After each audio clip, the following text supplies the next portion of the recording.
realmente un gozo estar con ustedes nuevamente para predicar la palabra y enseñar.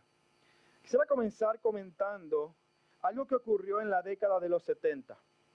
Un profesor e investigador del Nuevo Testamento de la Universidad de Oxford en la década de los 70 realizó una investigación acerca de la teología de Pablo. Es decir, él estudió a profundidad todo lo que Pablo enseñaba en las Escrituras.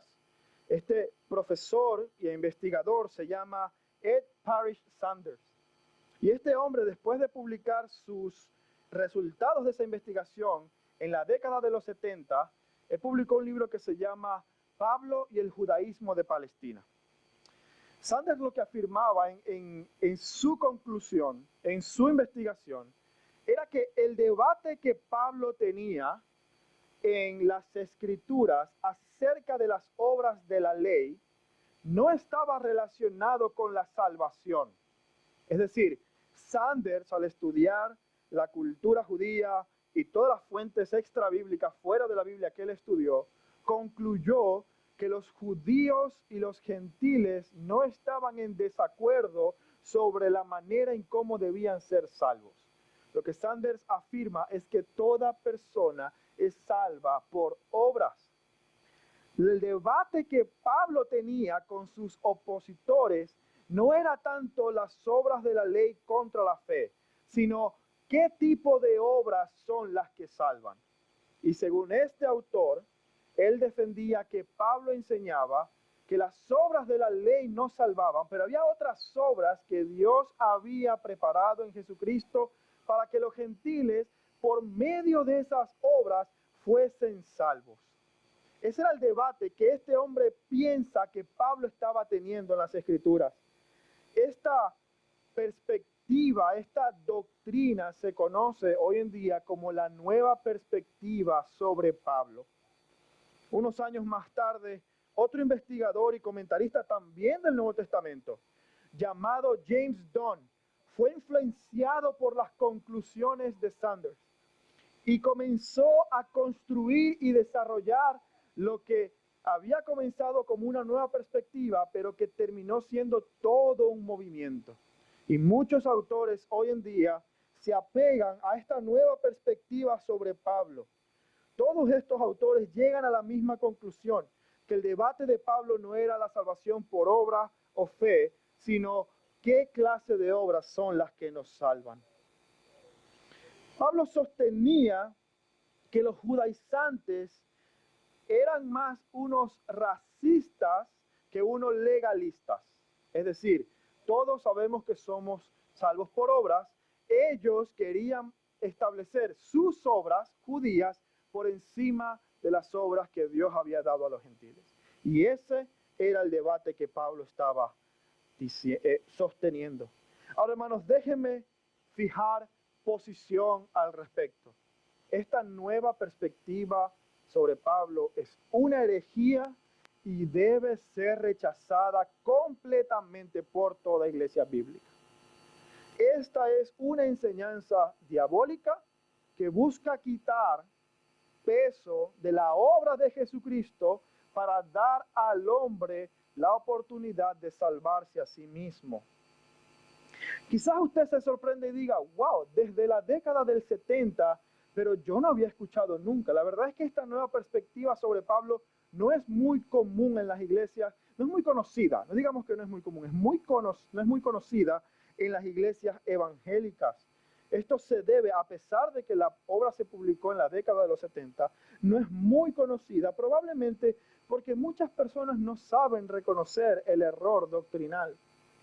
Este error doctrinal es muy sutil, muy escondido y busca penetrar en la iglesia de cualquier manera para llevarnos a las orillas del error teológico. Evidentemente, como creyentes a nivel individual y colectivo, siempre debemos estar revisando nuestro entendimiento de las Escrituras. Tenemos que estar abiertos a que probablemente tengamos una interpretación errada de las Escrituras y tenemos que ser enseñables y ser instruidos por otras personas que saben más. Pero hay algunas personas que promueven una característica que hoy en día está muy de moda. Hay que ser mente abierta. Tienes que ser, en inglés, como ahora estamos en la época de la tecnología y Facebook, hay que ser open-minded. Y todo aquel que no sea mente abierta, entonces es un orgulloso que cree que no puede estar equivocado. Pero hermanos, lo triste es que eso es algo que no solamente la cultura está demandando de la iglesia. La cultura dice, oye iglesia, te has quedado atrasada 2000 años atrás. Es hora de que abras tu mente y aceptes que la sociedad ha cambiado. Acepta nuevas perspectivas e interpretaciones de la palabra de Dios. Y la cultura puede demandar eso y la cultura va a demandar eso. ¿Por qué? Porque es el mundo. Debemos esperar que la cultura demande eso de la iglesia. Lo que es grave es que iglesias que se llaman a sí mismos cristianas o evangélicas se unen a la exhortación de la cultura demandando que el pueblo de Dios tenga una mente abierta. Demandando que el pueblo de Dios tiene que aceptar cualquier nueva doctrina que salga en nombre del amor, o en nombre de la libertad, o en nombre de la no opresión a cualquier grupo minoritario. Evidentemente nosotros no podemos ser orgullosos que no aceptamos que estamos equivocados. Pero hay ciertas cosas que la Biblia no nos llama a tener una mente abierta, sino que por el contrario nos llama a estar firmes y no aceptar debates sobre las verdades bíblicas. Tener una mente abierta ante interpretaciones parece ser algo bueno y como un símbolo de humildad. Tener una mente abierta ante nuevas interpretaciones y nuevas ideas es algo que esta sociedad valora y que hace más apetecible el cristianismo para los del mundo. Cuando te dicen, tienes una mente cuadrada, eres un retrógrada, tú eres un legalista que está diciéndole a todo el mundo qué tiene que hacer y cómo hacerlo, por esa Biblia que ni siquiera sabes tú si la has interpretado bien. Parece un insulto, pero realmente es el llamamiento que tenemos por parte del Señor. Judas le dice en su carta a los creyentes que tenéis que contender por la fe que ha sido entregada una vez por todos a los creyentes. Eso quiere decir, es un llamado a sostenerse firme en la doctrina bíblica. Cuando leemos la palabra de Dios, ese llamado que hace Judas y que hacen otros, como Pablo y como también hace el autor de Hebreos, lo encontramos muchas veces. La iglesia está llamada a estar firme en la esperanza que el Evangelio ofrece. Nada más. Fíjense lo que dice el autor de Hebreos, solo por temas de tiempo. Vamos a ver solamente 2 o 3 ejemplos. Hebreos capítulo 2, versículo 1 dice, por tanto es necesario que con más diligencia atendamos a las cosas que hemos oído, no sea que nos deslicemos. Es decir, no sea que nos apartemos, que nos resbalemos de la verdad o del fundamento que hemos escuchado. Hebreos capítulo 3, versículo 14 dice, porque somos hechos participantes de Cristo, con tal que retengamos firmes hasta el final la confianza del principio. Y Hebreos capítulo 10, versículo 23 dice, mantengámonos firmes sin fluctuar la profesión de nuestra esperanza, porque fiel es el que lo prometió. Y por si fuera poco, nuestro texto de hoy, Hebreos capítulo 13, versículo 9 en adelante, dice exactamente lo mismo. Fíjese lo que dice el texto que vamos a estar estudiando hoy, versículo 9. No os dejéis llevar de doctrinas diversas y extrañas. Solo en el libro de Hebreos hemos leído 4 exhortaciones a mantenernos firmes en la doctrina bíblica, en la enseñanza que desde el principio se nos ha dado. Y usted puede buscar en todo el Nuevo Testamento, aún en el Antiguo Testamento, y va a ver que Dios constantemente ha llamado a su pueblo a mantener un celo por la verdad y no aceptar ningún tipo de cuestionamientos a la palabra de Dios. Podemos debatir con los no creyentes, podemos hablar, podemos responder argumentos, pero lo que no podemos hacer es dudar de la palabra de Dios, dudar del Evangelio, de la enseñanza de la sana doctrina. Así que vamos a leer el día de hoy Hebreos capítulo 13, versículo del 9 al 16. Y vamos a leer este texto pensando en cómo lo que el autor nos está hablando es un llamado a proteger la iglesia de la falsa doctrina. Quiero que tenga eso en mente. Este es un llamado, una exhortación que el autor de Hebreos nos hace de proteger la iglesia de la falsa doctrina. Así que lean conmigo Hebreos capítulo 13, versículos del 9 al 16. Dice lo siguiente: no os dejéis llevar de doctrinas diversas y extrañas, porque buena cosa es afirmar el corazón con la gracia, no con viandas que nunca aprovecharon a los que se han ocupado de ellas. Tenemos un altar del cual no tienen derecho de comer los que sirven al tabernáculo, porque los cuerpos de aquellos animales cuya sangre a causa del pecado es introducida en el santuario por el sumo sacerdote, son quemados fuera del campamento. Por lo cual también Jesús, para santificar al pueblo mediante su propia sangre, padeció fuera de la puerta. Salgamos pues a él fuera del campamento, llevando su vituperio, porque no tenemos aquí ciudad permanente, sino que buscamos la porvenir. Así que ofrezcamos siempre a Dios por medio de él sacrificio de alabanza, es decir, fruto de labios que confiesan su nombre. Y de hacer bien y de la ayuda mutua no os olvidéis, porque de tales sacrificios se agrada Dios. Ahora bien, lo primero que debemos hacer es recordar de dónde venimos. El autor de Hebreos ya ha hecho una exhortación antes en el versículo 7, en la que llama a sus lectores a recordar o a mantener siempre presente las enseñanzas que sus pastores, que ya habían muerto, les habían dado acerca de la palabra de Dios.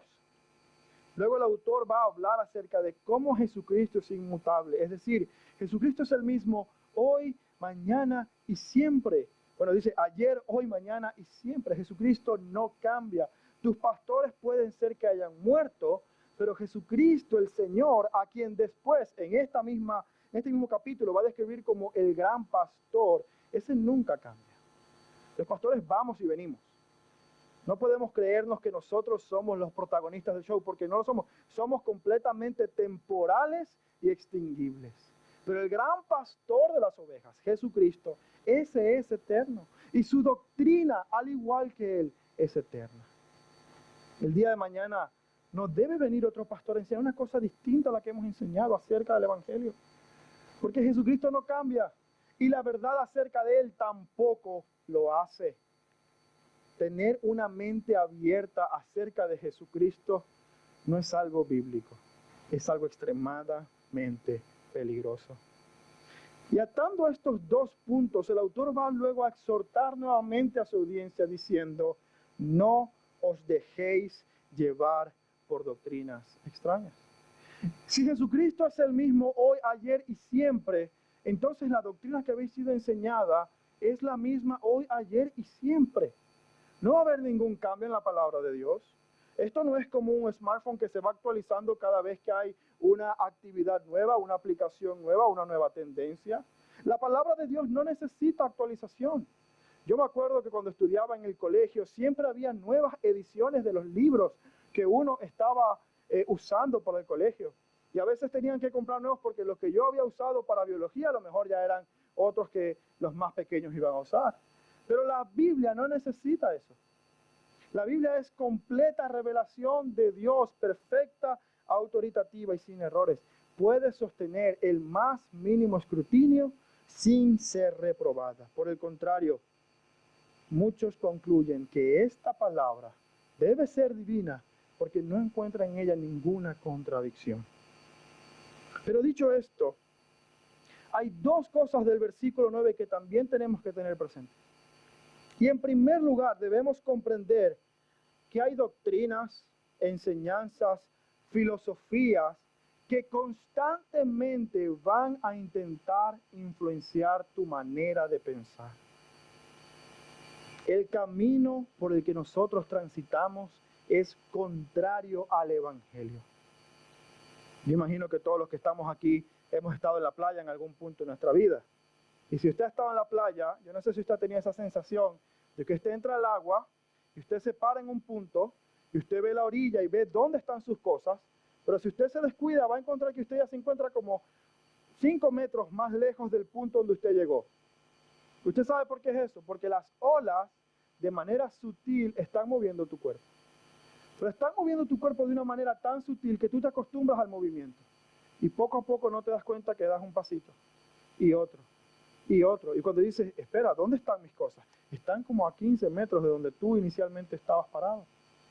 De la misma manera, la filosofía de este mundo es como esas olas que ven que estás parado en el Evangelio, pero que poco a poco quieren influenciarte y moverte del punto donde habías iniciado para llegar a la orilla del error teológico. Las falsas doctrinas son como las olas del mar. A veces vienen como una ola potente, pero las que más nos afectan son las que vienen calmaditas, que no percibimos. Y eso es exactamente lo que el autor está diciendo. Hay doctrinas que quieren llevarte, que tú no te das cuenta, pero ellos solamente desean que des un pasito. Un pasito es suficiente. No quieren cambiarte 15 metros de una vez. Quieren que des un pasito de donde estás y ya con eso ya tienen mucho camino avanzado, porque ya el punto de referencia no es donde estabas, sino el nuevo punto donde estás. Muchas veces si usted comienza a flotar, a ver que las olas lo van a arrastrar incluso a la orilla. Y así vamos a llegar a un destino que no queremos llegar. Ahora, lo primero que debemos entender es que este pasaje nos está diciendo que tenemos que luchar constantemente en contra de esas doctrinas, esas influencias que buscan alejarte del Evangelio.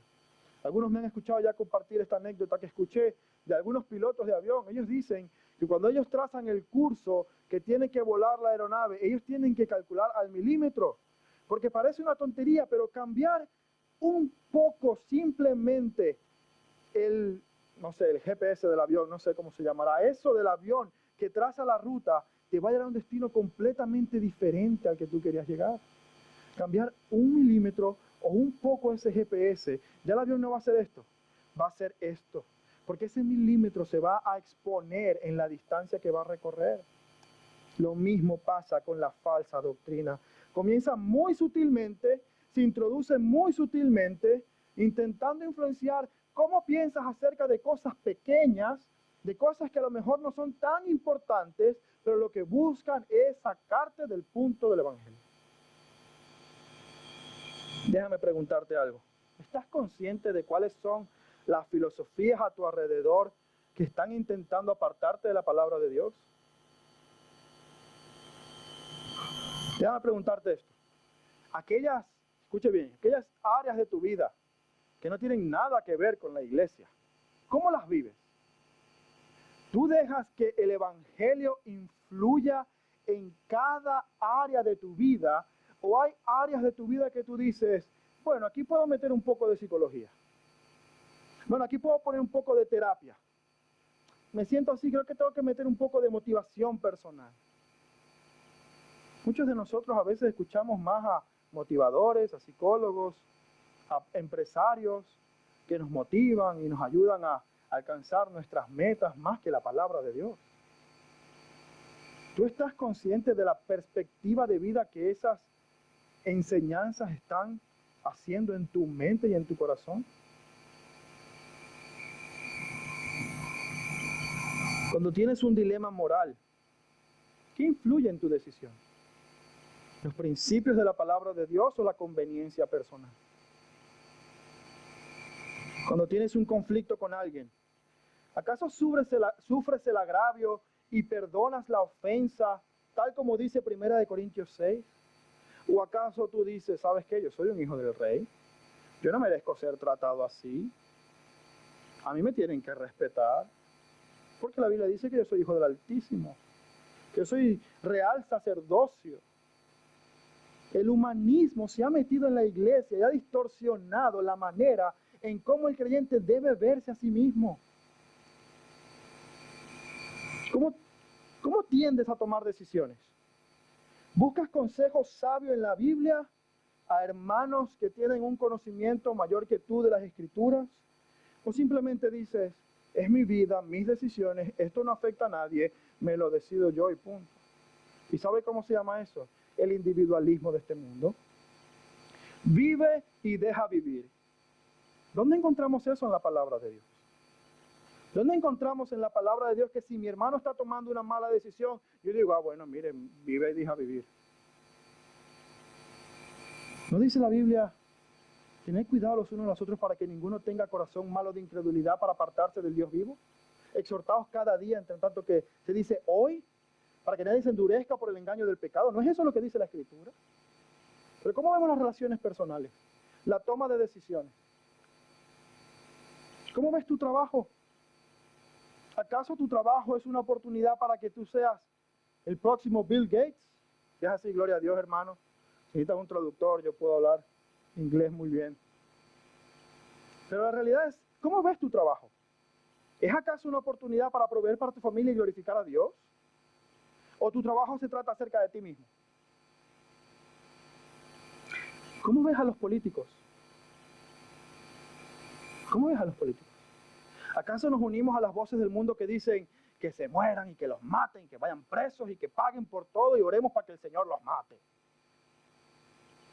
¿O acaso escuchamos a Pablo en Timoteo que dice que se hagan rogaciones por todos los hombres, por las autoridades? Escuchamos a Primera de Pedro que dice honrad al rey, someteos a las autoridades civiles.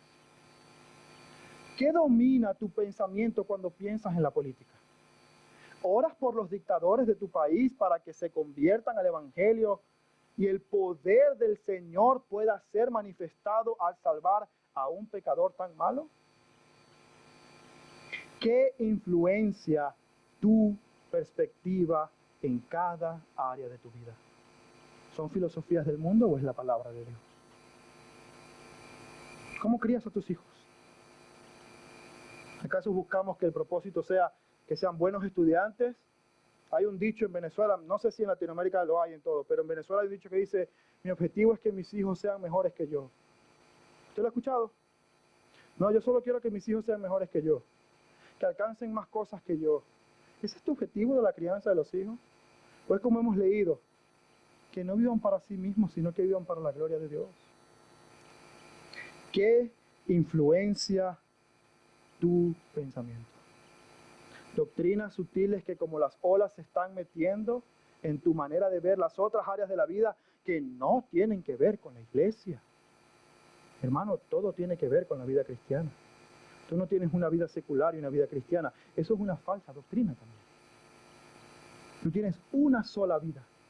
Y esa vida completa tiene que vivirse para la gloria de Dios, seas pastor, misionero, evangelista, seas Pablo o seas un simple miembro de la iglesia. Hagas lo que hagas, Pablo dice, en todo y por todo. Glorifiquemos a Dios, sea que comamos o bebamos. Hacerlo todo como para el Señor. Por eso el mismo apóstol Pablo en Romanos 12:2 dice, no os conforméis a este siglo, sino transformaos por medio de la renovación de vuestro entendimiento, para que comprobéis cuál sea la buena voluntad de Dios, agradable y perfecta. ¿Sabe por qué Pablo dice eso?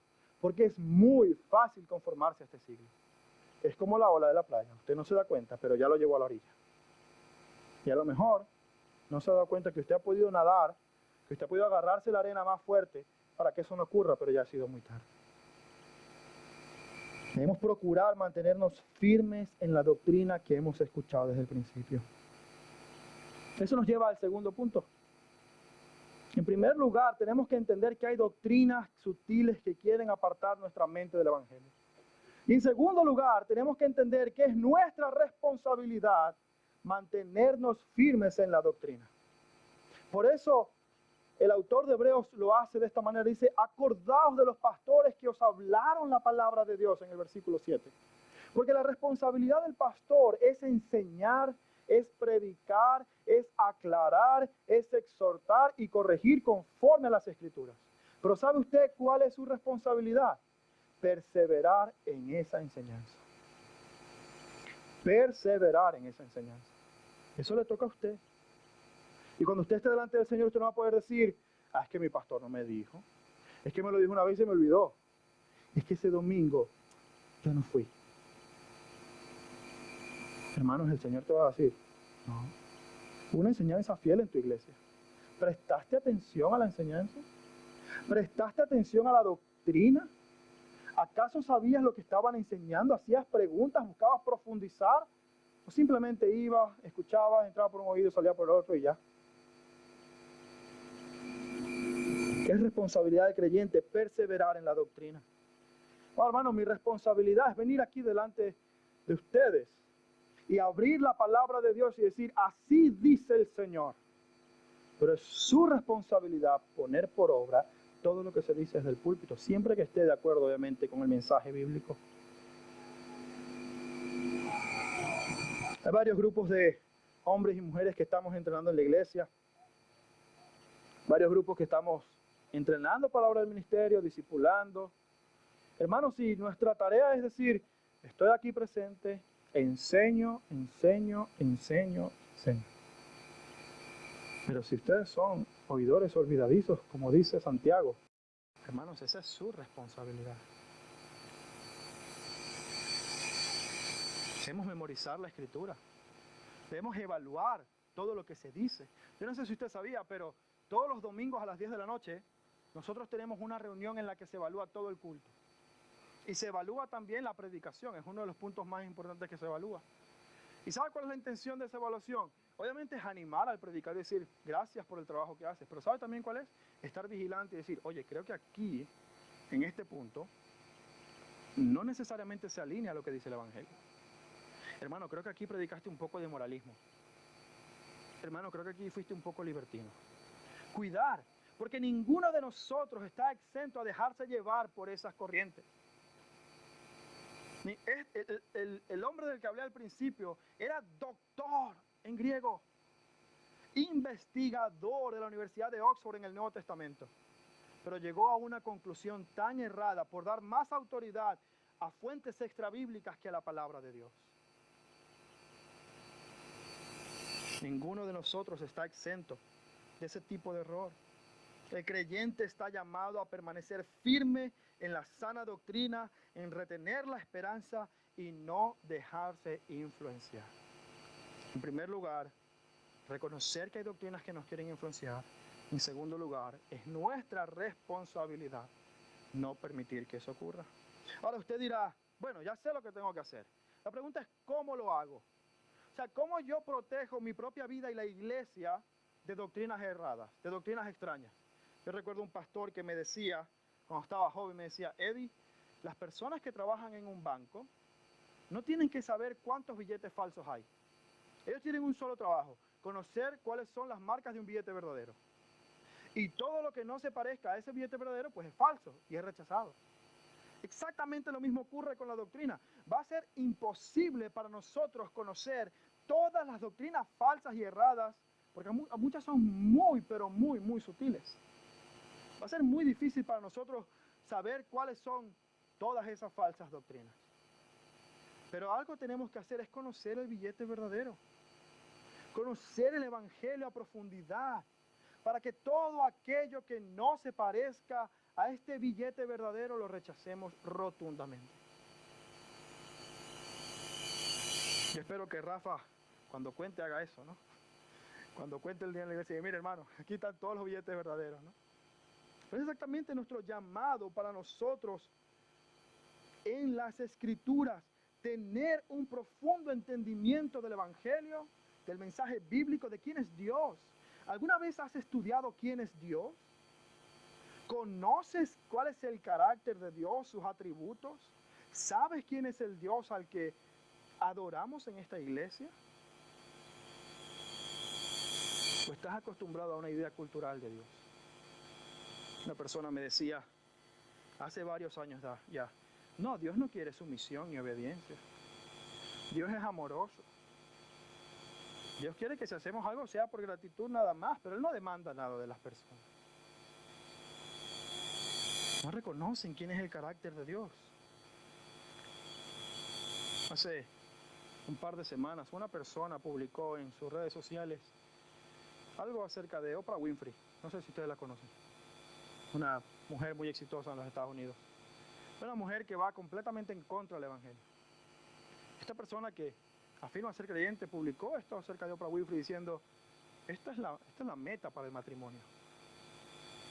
Con mucho respeto, con amor y con humildad, hermanos, yo no me pude quedar callado, porque es una persona que conozco de cerca. Tuve que decirle, lo siento, pero Oprah Winfrey no es la autoridad, ni es quien determina cuál es nuestra meta para el matrimonio. Es Efesios 5. Es la palabra de Dios. Y muchas veces decimos, bueno, pero ¿qué tiene de malo? Es algo bueno. ¿En serio es algo bueno? ¿Tienes acaso el discernimiento para evaluar si verdaderamente es algo bueno? Porque esas enseñanzas parecen ser cristianas, pero están llenas de un humanismo, un enfoque en la persona, una exaltación de mis necesidades, de mis preferencias, y no un sacrificio vivo, agradable delante de Dios. No un niégate y sígueme. ¿Cuál es nuestra meta? Si yo no conozco el billete verdadero, si yo no conozco la palabra de Dios, ¿cómo voy a tener discernimiento para saber qué es bueno y qué es malo? ¿Qué es bíblico y qué no es bíblico? Hebreos 5, 13 y 14 dice, y todo el que participa de la leche es inexperto en la palabra de justicia, porque es niño. Pero el alimento sólido es para los que han alcanzado madurez, para los que por ¿el uso de qué? De los sentidos y de la palabra de Dios, tienen los sentidos ejercitados en el discernimiento del bien y el mal. ¿Tú quieres mantenerte firme en la sana doctrina? Hermano, conoce tu Biblia, léela, invierte, profundiza en ello. Y si no tienes deseo, ora para que el Señor te dé deseo para leer la palabra. Por eso nuestro pacto dice que nos comprometeremos a incorporar la palabra de Dios en nuestra vida y ministerio, porque ella es la protección para nuestras mentes y corazones. ¿Qué le dirían nuestros hermanos Ángelo y nuestro hermano William acerca de la palabra de Dios? ¿Cómo la describían? Salmo 19. Son perfectos sus estatutos. Hacen sabio al necio. En mi corazón he guardado tus dichos para no pecar contra ti. ¿Con qué limpiará el joven su camino? Con guardar tu palabra. ¿Tú quieres tener discernimiento y mantenerte firme en la sana doctrina? Conoce tu Biblia. Léela. Invierte en tu crecimiento. Hermanos, muchas veces preferimos contribuir con el bienestar económico de Netflix que de las librerías cristianas. Decimos, ¿sabes qué? Vamos a apoyar para que las acciones de Netflix sigan. Porque más suscripciones, pagamos 10 euros, no sé cuánto cuesta. Pero no podemos usar esos 10 euros, 11 euros para comprar libros cristianos. Hermano, en nuestra librería, la sana doctrina, 6 euros. ¿Usted se acuerda la última vez que gastó 6 euros en algo? O algo que se cobró automáticamente de su cuenta que fue menor de 10 euros. Hermanos, la sana doctrina nos habla acerca de cómo influye esta en nuestro día a día. ¿Por qué no invertimos en nuestro crecimiento espiritual? Porque probablemente no entendemos la gravedad de estar expuesto a olas que poco a poco te van a mover. Habla con otros hermanos acerca de la fe. Es triste como, mire, a mí me encanta esta iglesia porque todos cocinan muy rico y de verdad que todos nos gusta compartir y animarnos y quedar y jugar. Y eso es buenísimo y es necesario. No todo el tiempo tenemos que estar haciendo devocionales, pero tampoco tenemos que ir al otro extremo, que solamente nos reunamos para disfrutar un tiempo de compañerismo. Hay relaciones de rendición de cuentas. Hay varios hermanos con los que yo me reúno aquí en la iglesia con el simple propósito de decir, hermano, estoy luchando con el pecado de esta manera, ora por mí. Te escucho, exhortan. Hay otros hermanos con los que me reúno para decir, hermano, ¿has entendido lo que dice la Escritura? ¿Qué piensas acerca de Dios? ¿Cómo estás incorporando el Evangelio a cada decisión que estás tomando? Habla con otros hermanos acerca de la fe. Habla con otros hermanos acerca de lo que tú has aprendido en la palabra de Dios. Yo siento que muchas veces, ¿sabe por qué no lo hacemos? Porque ni siquiera la leemos. Claro, yo voy a llamar a Alex y le decir, ¿sabes qué aprendí hoy? Que va a subir el euro. Porque a veces ni leo la Biblia, sino que leo las noticias. O llamo a Rafa y le digo, bro, ¿sabes qué aprendí hoy? Que la tercera temporada de La Casa de Papel va a salir la semana que viene. Pero a ni le llamo para decir, hermano, ¿sabes qué? El Señor hoy me confrontó en mi corazón porque leí esto en la Escritura. Hermano, ¿qué entiendes tú de este versículo? Hermano, estoy hablando de mi propia vida, no estoy hablando de usted. Estoy hablando de mi propia vida. ¿Acaso soy intencional en hablar con otros hermanos de la fe?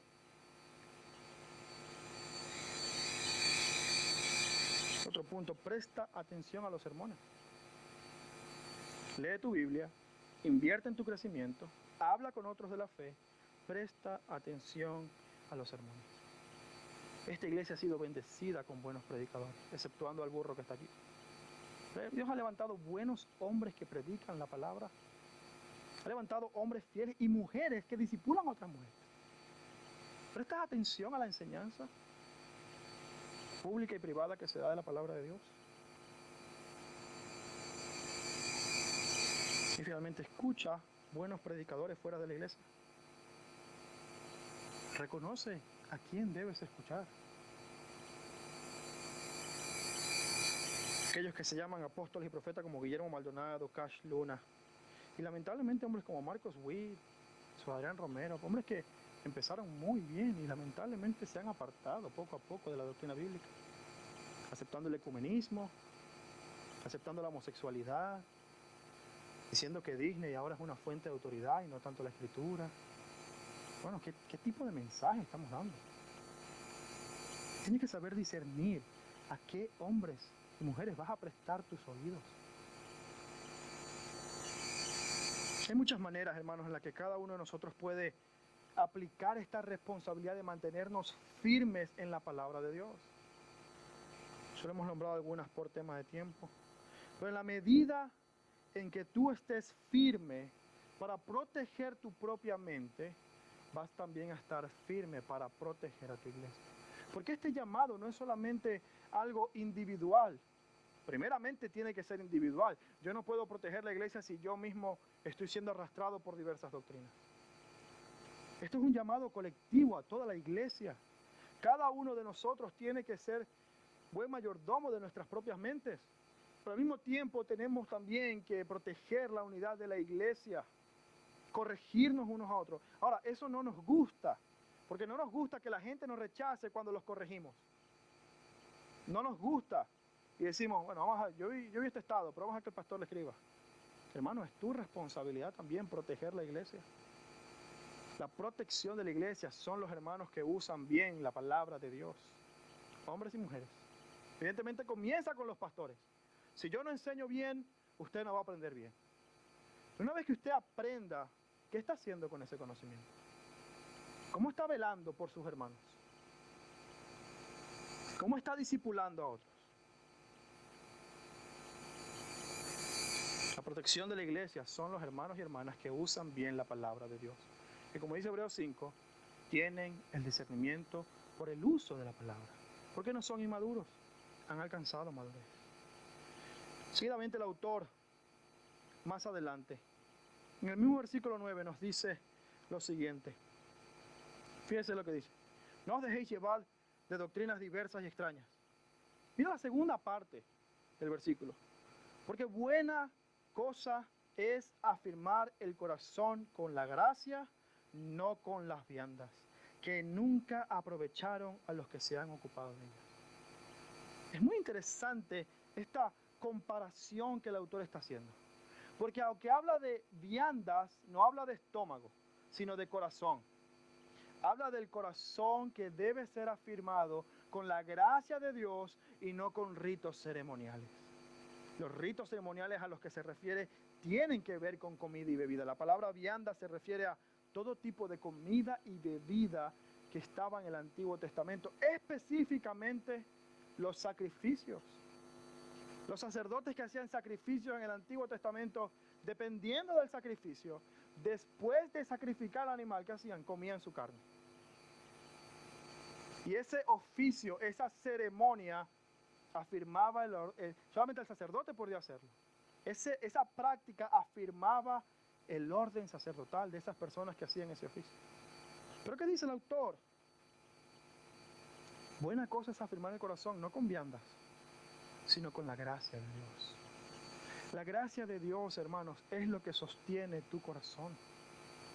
Quizás no lo has experimentado porque no prestas suficiente atención a su gracia o porque no conoces su gracia.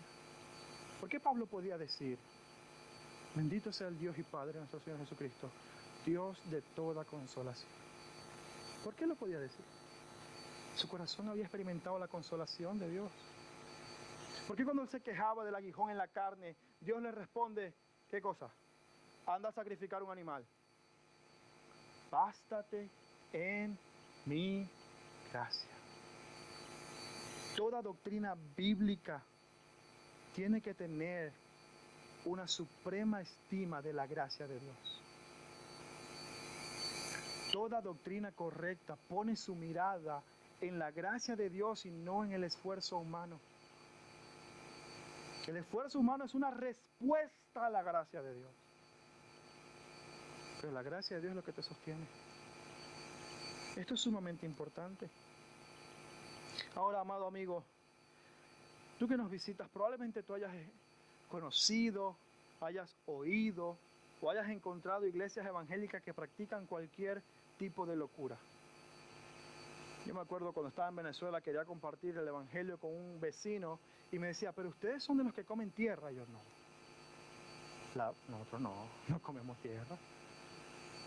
Porque a veces hay cualquier cantidad de doctrinas, de prácticas que se disfrazan de el mover del espíritu y realmente son doctrinas de demonios, como las llama la Biblia.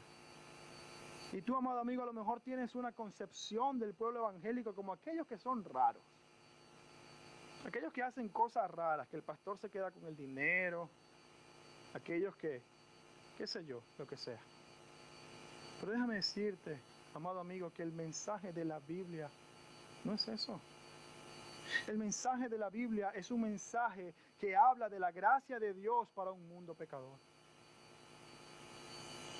Es un mensaje que nos afirma que Dios ha derramado su gracia sobre personas que le odian. Que Dios ha perdonado lo imperdonable. Y esa gracia se manifestó en la persona de su Hijo Jesucristo. Él extendió esa gracia de Dios a quienes le escucharon y reconocieron su voz. A quienes se arrepintieron y creyeron en Él. Y esa gracia de Dios que sigue afirmando los corazones está disponible para ti hoy también.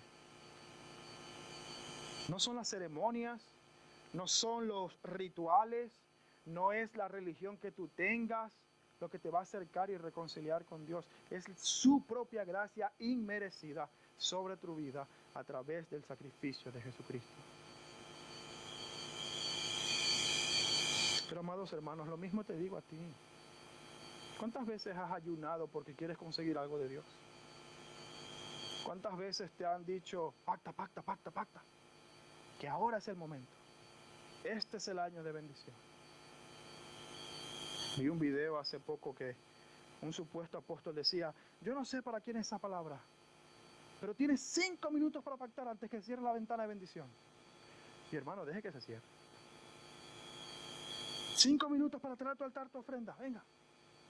Y jugar y manipular. Quizás ese es algo extremo.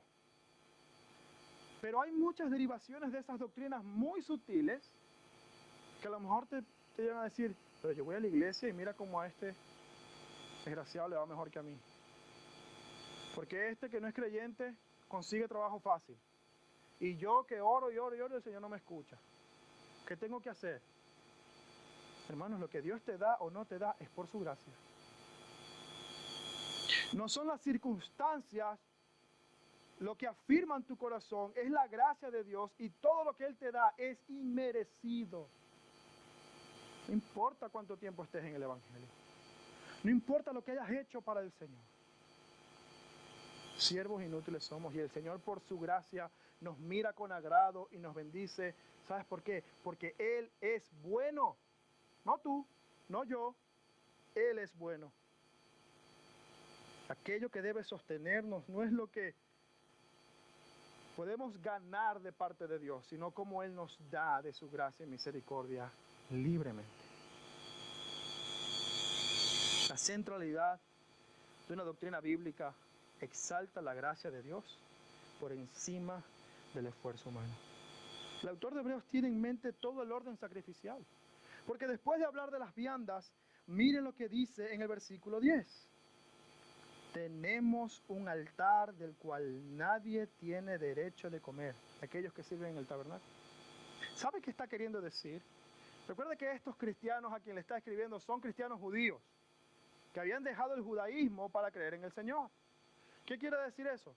Que ellos habían dejado la adoración del templo.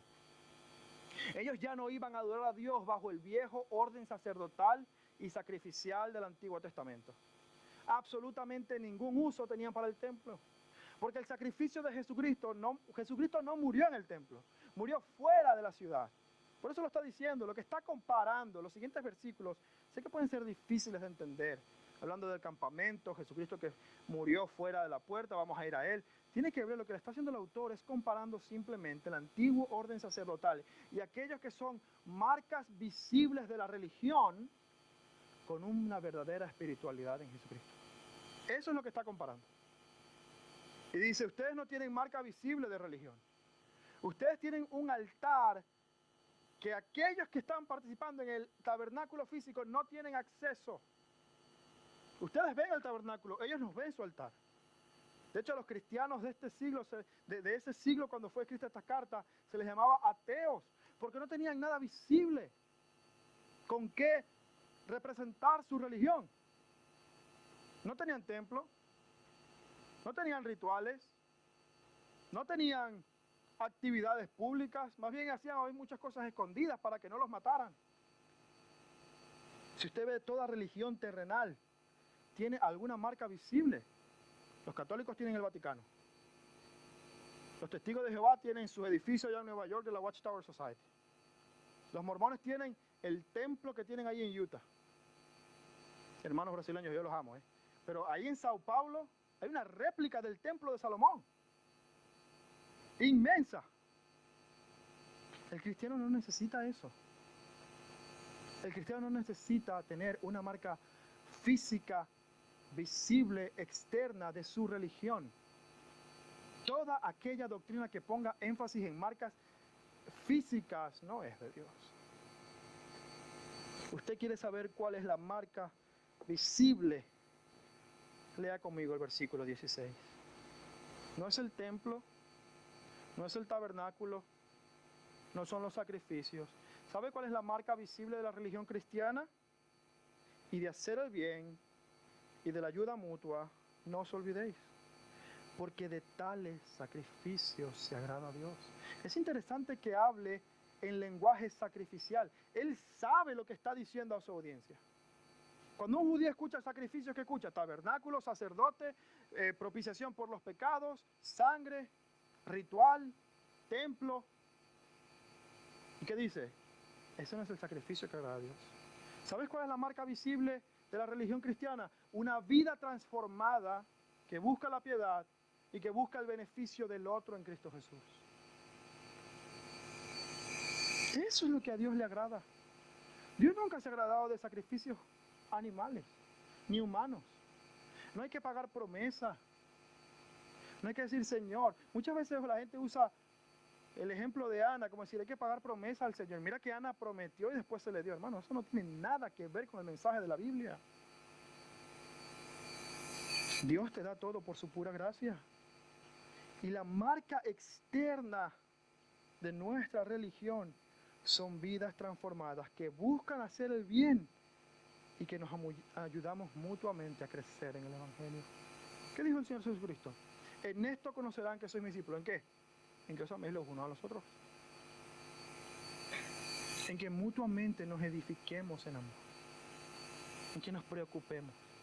En que, como decía nuestro hermano Igor, gente de Colombia, gente de Venezuela, gente de Brasil, que no tienen nada en común, solamente que son pecadores redimidos por Jesucristo, eso es más que suficiente para establecer una relación de amor profundo entre los unos y los otros. Y esa es la sana doctrina. Exaltar la gracia y la misericordia de Dios por medio de Jesucristo a pecadores que ahora viven para la gloria de Dios y no para sí mismos. Hermanos, yo te pregunto, ¿estás protegiendo tu vida? ¿Estás protegiendo tu mente y tu iglesia? ¿Estás a lo mejor buscando marcas externas o una vida transformada? Mi oración es que el Señor nos ayude a conocer la sana doctrina, a tener un entendimiento profundo del Evangelio, para que podamos vivir de la manera que traiga gloria a su nombre y edificación a otros. Amén. Vamos a orar. Padre, gracias por tu palabra. Gracias porque tú eres bueno y bueno en gran manera. Gracias porque en tu palabra tú nos exhortas, tú nos alimentas, tú nos instruyes. Y nosotros, tu iglesia, que estamos llamados a ser la columna y baluarte de tu verdad, te rogamos que nos ayudes a defenderla. Que podamos primeramente predicarnos el Evangelio a nosotros mismos, a nuestro corazón, a nuestra mente, cada vez que notemos que nos estamos desviando de tu palabra. Cada vez que sintamos las influencias del mundo, que podamos resistirlas con tu palabra. Pero que al mismo tiempo extendamos ese cuidado a otros. Que seamos partícipes los unos de los otros. Y en este sentido protejamos tu iglesia de cualquier error. En Cristo Jesús oramos. Amén y amén.